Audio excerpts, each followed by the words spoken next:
The twin suns of avarice burned gold and white above the crystalline city of Verelion, capital of the Valyrian Empire. Its towers shimmered like frozen lightning, stretching into the ozone-blue sky, humming with power from the quantum cores that kept the empire alive. In the highest spire stood Queen Estera Valyra, radiant, calculating, and feared. Her crown was woven from dark matter filaments. Her eyes were the same luminous silver as the energy storms that cloaked the planet's poles. She ruled 12 worlds, commanded legions of void ships, and had bent entire species to her will. And yet, in her private chambers, her anger was not aimed at her enemies, but at her own daughter. "Eren," she said, her voice cold as a glacial current, "you disgrace the bloodline." Princess Eren Valyra stood before her, tall but slight, with features too soft for a warrior and eyes too human, a pale lavender that lacked the royal glow. She did not bow, though every instinct screamed that she should. "I didn't ask to be born for conquest," Eren murmured. "You were born to rule." Astera snapped, striking the throne's edge with her hand. "To command fleets, not question their purpose. And yet you play with your machines and your music." Eren's fingers twitched at her side. It was true. She preferred the symphony of data to the rhythm of battle. Her gift was empathy, connection, an ability to read and harmonize neural frequencies. But in the empire of the Valyrians, whose strength came from domination and genetic perfection, empathy was seen as weakness. The queen rose, her silvery cloak rippling like liquid metal. "Enough. Your failure to bond with a Valyrian heir has humiliated me. So I have arranged another union. You will marry a human." Eren blinked, stunned. "A human? They're primitives." "Exactly," Astera said. "And expendable. The human ambassador's son has political value. The Earth Alliance still resists our trade dominion. This marriage will make them yield. Consider it your only contribution to the Empire." Eren's heart pounded. "You can't." "I can," her mother said. "And I will. Tomorrow you will be bound to him." To the human. His name was Kael Draven. He was not what Eren expected. She had imagined a typical human. Brash, emotional, fragile. But when she first met him, standing in the crystalline hall of oaths, he looked at her not with fear, but with quiet curiosity. His hair was dark, his eyes a deep, unremarkable brown, and yet when he spoke, his words carried calm precision. "I'm honored to meet you, Princess," he said, bowing slightly. "You need not pretend," she replied sharply. "This is not your choice any more than it is mine." Kael smiled faintly. "Maybe not. But perhaps choice isn't everything.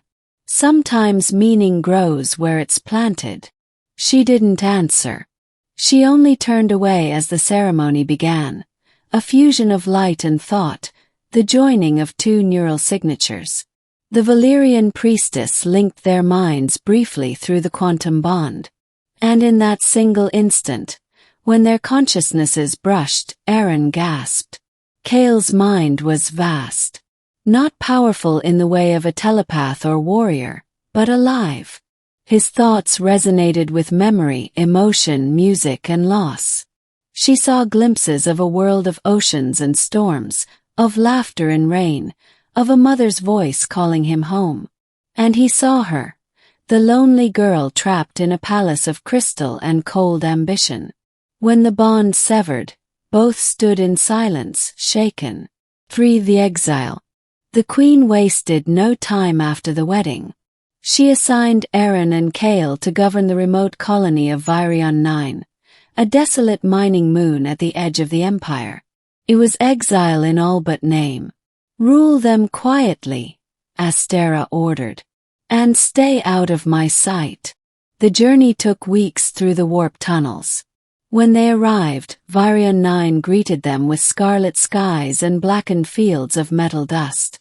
The colony was poor, half abandoned, its citizens weary and fearful of the Queen's reach. Kale set to work immediately, walking among the miners, repairing their machines, eating with them, listening. Erin observed him with cautious fascination. Humans were adaptable, she realized. Resilient. He never ordered anyone. Yes. He cooperated.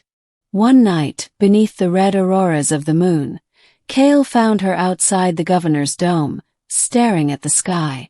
"You hate it here," he said softly. Erin shook her head. "I hate being irrelevant. My mother was right, I'm not like the others. I don't crave control." "That's why you're dangerous to her," Kale said. "Because you see people." She turned to him. "And what do you see when you look at me?" Kale hesitated. Someone trying to find her own definition of strength. For the first time in her life, Erin smiled without fear. For the awakening. Over the months, the colony changed. Erin used her empathic gift to harmonize the machines. Valyrian technology responded better when interfaced through emotion-linked resonance. Kale worked beside her, combining human intuition with her psionic skill. Together they transformed Varian 9 from a dying outpost into a thriving hub of innovation. Their partnership became legend among the miners. They called her the gentle queen of the Red Moon. But far away, in the crystal halls of Varelion, Queen Astera heard whispers of her daughter's growing influence, of humans and Valyrians working together, of an empire that began to dream of something beyond conquest. She felt the first stirrings of unease. "What are they building out there?" she demanded of her advisors. "Rumors, Majesty," said General Corvin. "They speak of a new energy form, something that merges psionics and human neural algorithms. But such fusion is impossible." "Impossible?" Astera's voice darkened. "My daughter specializes in the impossible." She rose from her throne. "Prepare the fleet. We will remind her who holds the crown."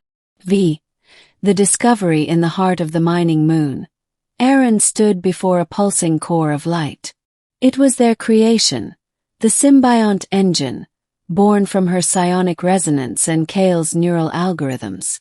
Unlike traditional Valyrian cores, it didn't drain energy. It shared it, synchronizing with every living mind nearby. "This is what the Empire should be," Erin whispered. "Connection, not control." Kale smiled. "And it works. The miners' tools are running at triple efficiency, and no one's dying from radiation leaks anymore." But then his expression darkened. "Your mother won't let this stand." "I know." A soft tremor rippled through the base. Erin turned, her heart sinking as the sky above Varian 9 split open with light. Dozens of silver warships descended through the atmosphere, bearing the sigil of the Valyrian crown. 6. The return of the Queen. The invasion was swift and merciless. Astera herself arrived at the forefront, descending in her obsidian command craft, flanked by armored guards. Her presence radiated psychic force, an aura that bent metal and made the weak collapse in fear. She entered the colony dome and found Erin and Kale waiting. "So," Astera said, her voice echoing, "the exiles build miracles now." Erin stood her ground. "We built hope. You built treason," the Queen hissed. "You defy the Empire, consorting with humans, corrupting our technology." Kale stepped forward. "With respect, Your Majesty, she's saving lives. Your empire thrives on obedience, but it's dying from within. What Erin's made could unite." "Silence!" Astera's eyes blazed, psychic energy crackling from her fingertips. Kale staggered as a force struck him down, his mind shuddering under her telepathic assault. Erin screamed. The sound became a pulse of light that shattered the air. Her empathy flared, linking with Kale's consciousness, amplifying their shared resonance. The symbiont engine roared to life, feeding on their bond. Astera felt the power shift. For the first time in centuries, her control slipped.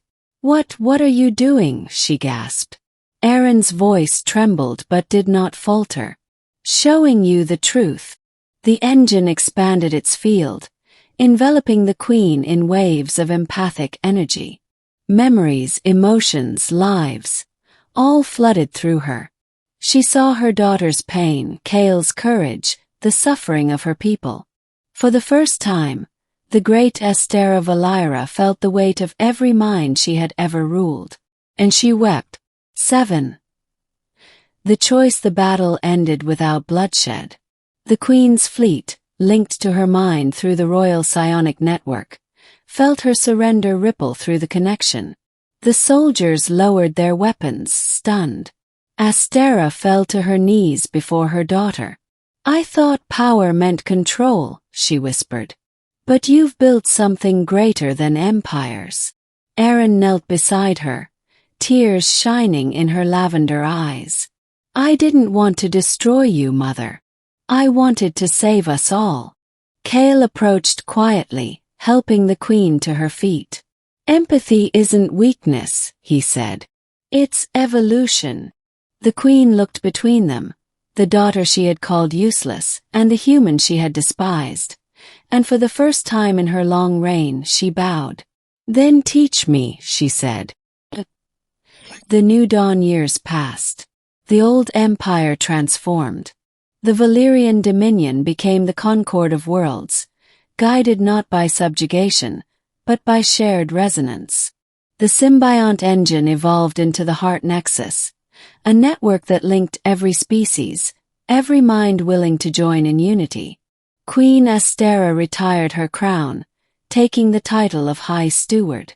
Aaron and Kale became co-chancellors of the Concord.